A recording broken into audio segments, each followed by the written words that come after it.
Hello YouTube and welcome to a short Techsloth video on how to reset and delete your brand new ZTE Axon 9 Pro. Just in case you're giving it back, you're sending it back, something is wrong, you have to send it in for repairs, or you're already selling it or whatsoever, and you want to make sure that your private stuff, your private data, your pictures, your chats, everything is deleted from this device. So step number one, head over to settings.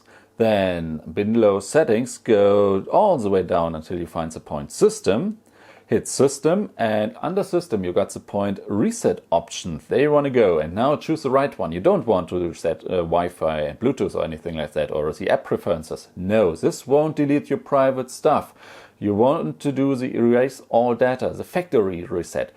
This is the point you want to hit. You get the information, make sure you got a backup, and you get the information on that's a connection to your cloud accounts, your Gmail, your Facebook, Instagram, Twitter. Everything will still be there, but you won't have access anymore to those accounts from this device. So yes, I want to erase the phone. I have to enter my PIN or pattern, whatsoever I used for security. I have to confirm it, erase everything.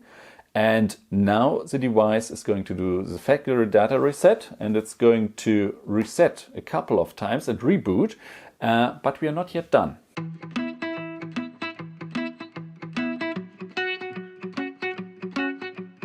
And we are back in the original setup screen, but now hit the on off button, push it, push it, push it, hit power off or shut down.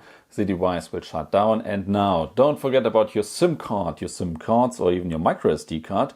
Take the SIM card tray tool, pull out the SIM card tray, get your cards, and now you are ready to box it and send it back.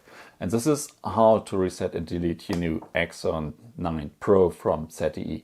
Thank you guys for watching, and I see you all in the next video. Bye!